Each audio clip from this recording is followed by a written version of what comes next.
Good morning, everyone, and welcome to day 3 of a 3-part series with Marci Grossman, moneymarci.com, talking about her book, or talking what's inside her book, Money Marci's Guide to Financial Literacy. We talked about budgeting this week. We talked about saving versus investing, and I'm trying to see what chapter you talk about it. I can't find the exact chapter, but we're going to talk about retirement. So let's talk a little bit about retirement. What should people be thinking about retirement today, Marci? Well, it depends on your age.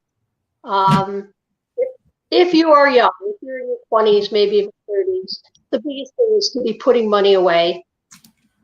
My thought would be aggressive investing, because now is when you can afford to ride out the market.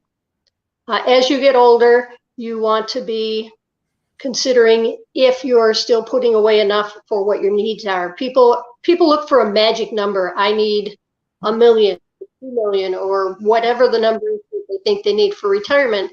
Yeah. And there isn't a magic number, because it's different for every person. Yeah.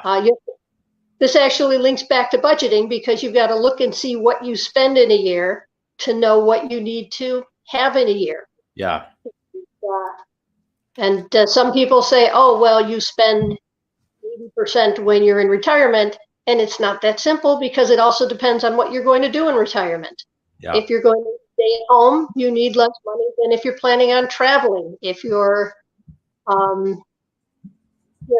are you going to be working a part-time job for the fun of it and an extra little cash, or are you truly going to be living off what you have in retirement?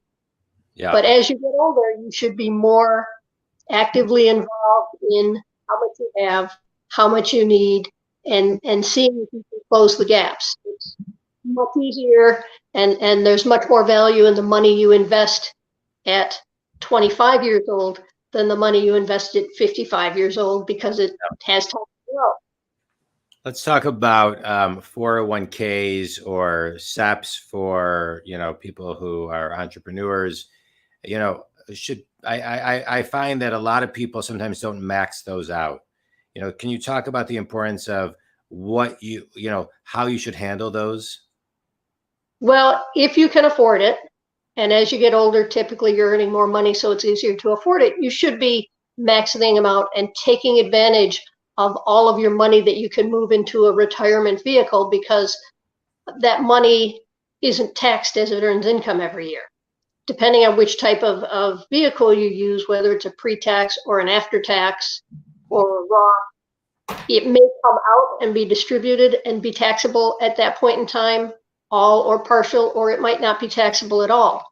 But the goal is to get it over there so that at least during the years when it's earning, you're not paying tax on it.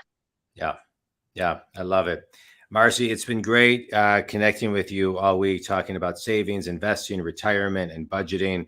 Your book, Money Marci's Guide to Financial Literacy, tell people where they can buy it and where they can connect and learn more about you. Sure. My book is available on Amazon. Just type in Money Marci's Guide to Financial Literacy, and it'll pop up looking like a bunch of dollar bills.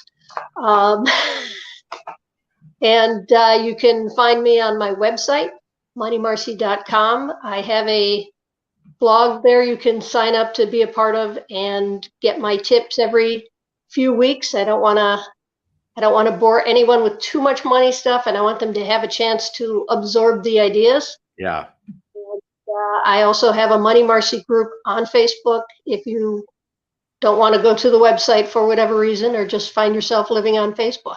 Yeah. Well, I love it. Well, I appreciate your insights. I think it's so timely. It's always timely, but specifically now, as people are, I think, paying more attention to their finances when they want to retire.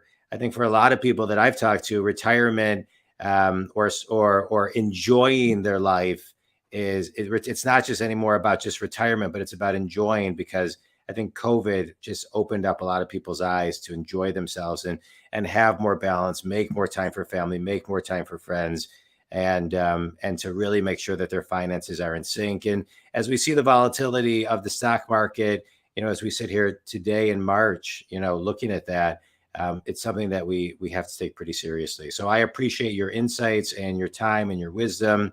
And think community, if Marci can help you, check out moneymarci.com. Marci, I appreciate your time this week. It's been really fun getting to know you and hear a little bit more about the insides of your book from the author. Thanks so much.